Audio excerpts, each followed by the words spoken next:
Nongeye kubasuhuza mwese bakunzi ba radiyo Urumuri, namwe mwese muduteze amatwi, ikaze muri iki kiganiro twatumiyemo perezida wa Jambo France, ni Providence Mukamana. Njyewe nitwa Jean Claude Murindahabi kuri mikoro, hano i Paris mu Bufaransa, muri studio ya kane ya radiyo Urumuri. Ikaze kuri mwese.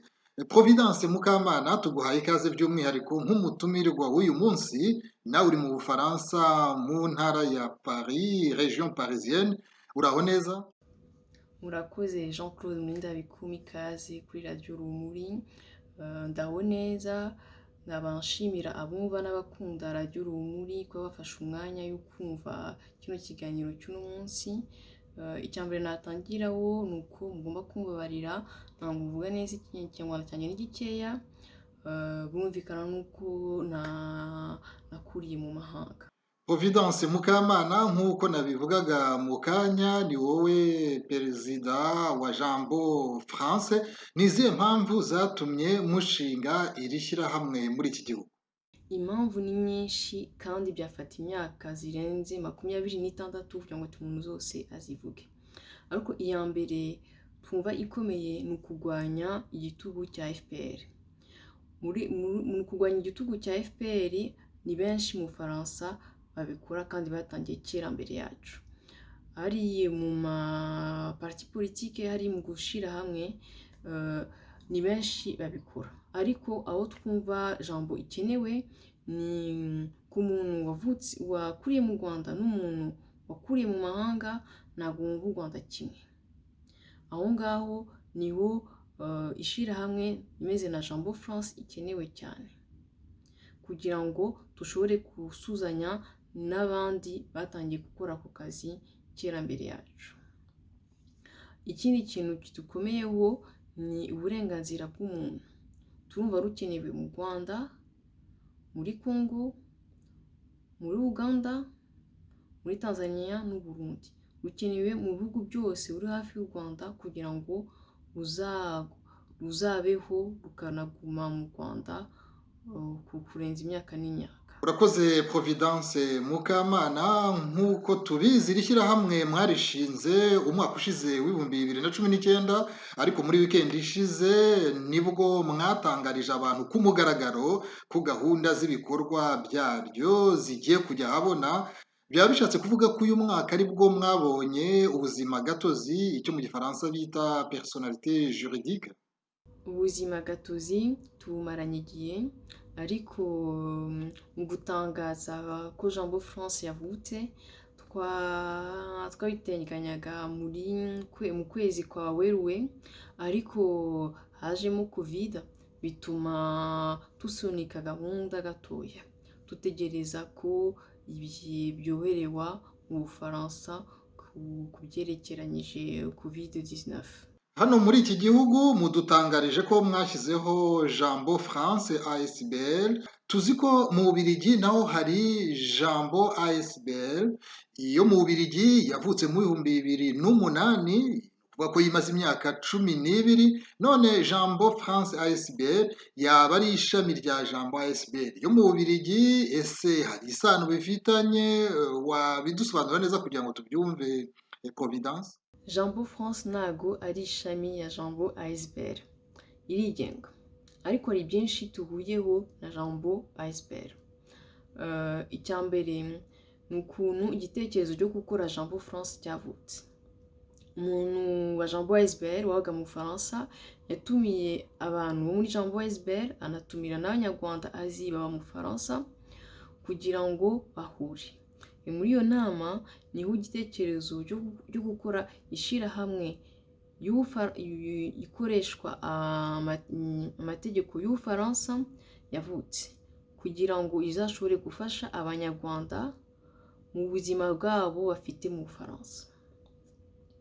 Ibindi Jambo ASBL na Jambo France bahurije ni muri filozofiya y'ubuntu, ni mu kumva ko hajya se ukuntu babivuga mu kinyarwanda, uburenganzira rukenewe ahantu hose mu Rwanda, rukenewe mu ijambo, rukenewe mu maturo, rukeneye mu kazi, rukeneye mu buzima bwa buri munsi. Aho ngaho niho Jambo France na Jambo ASPR bahuriye, bigatuma tufite izina rimwe kubera ko uburenganzira bw'ijambo burakomeye cyane. Wanadusobanurira niba Jambo France igizwe n'abakomoka mu Rwanda gusa cyangwa niba inagizwe ishobora no kugira abanyamuryango bakomoka mu bindi bihugu, ese igizwe n'abato n'abakuru cyangwa igizwe n'urubyiruko gusa? Jambo France ihaye ikaze ku muntu uwo ari we wese ushaka kugeza amahoro mu Rwanda, yaba ari mutoya, yaba ari mugufiya, yaba afite imyaka myinshi, afite imyaka mikeya, yaba akomoka mu Rwanda mu majya hepfo, yaba akomoka mu Bufaransa, yaba akomoka muri Angleterre, yaba akomoka ahantu hose, yaba afite amashuri menshi, afite amashuri makeya, ibyo ngibyo ntabwo bitureba, bireba abandi.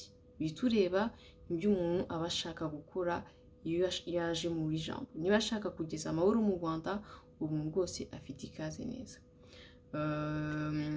Icyo nababwiriraho nuko mwabyumvishije kuva tutangira, ntabwo mvuga ikinyarwanda cyinshi, ariko ntabwo bimbuza gufata ku bandi president wa Jambo France, kandi hakaba hari n'abandi bantu bari muri Jambo France bavuga ikinyarwanda, bafite niveau bavuga y'abakademiciens, bavuga ikinyarwanda cy'ibitabo, ariko ntabwo bitubuza gukorana, nta n'umwe ubuza uwundi gufata projet akayigeza kure. Mu bikorwa muteganya gukora mu minsi iza, haba harimo nk'ibyo muteganya muri uku kwezi kwa 10 cyangwa mbere y'uko uyu mwaka urangira, uyu mwaka w'2020? Mu nama twakoze yo gutangaza ko Jambo France isigaye iriho, hari ingamba enye abantu badusabye ko tuzaza dukoraho.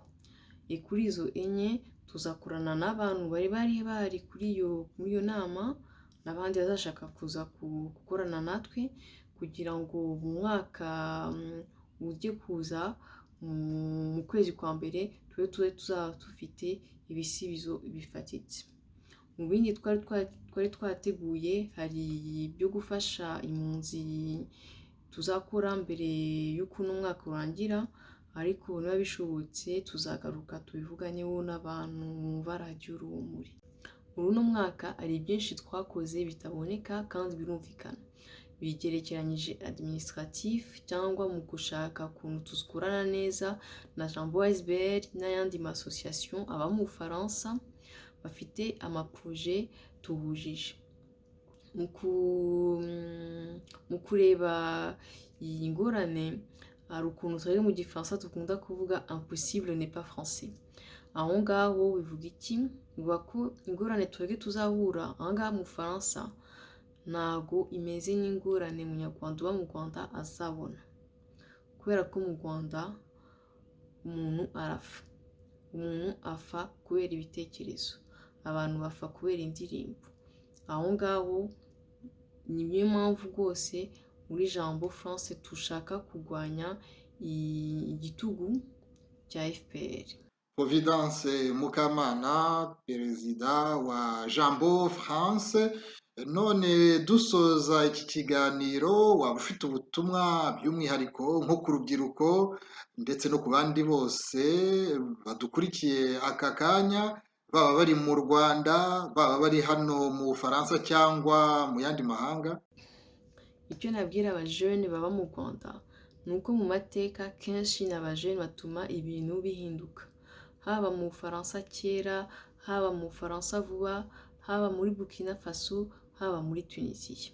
Kandi icyo nababwira ku bajene baba mu mahanga b'Abanyarwanda ni ukureba neza ukuntu byagenze muri Tunisia. Ni abajene b'Abatunisien babaga mu mahanga batumye ibintu byihuta kurushaho kugira ngo ati bihinduke, kugira ngo ati ingoma z'ibitugu ziveho. Kuri Radio Urumuri turagushimiye cyane ko witabiriye ubutumire. Providence Mukamana, uri perezida wa Jambo France. mwakoze cyane Jean Claude Mwindayikuma, ikaze kuri radiyo Rumuri, kandi ndasuhuza ndanashimira abumva radiyo Rumuri kuba bafashe umwanya wabo wo kumva kino kiganiro. Umutumirwa wacu mwese abaduteze amatwi, inshuti za radiyo Rumuri, basomyi ba RSP Info, ibihe byiza kuri mwese, naho ubutaha.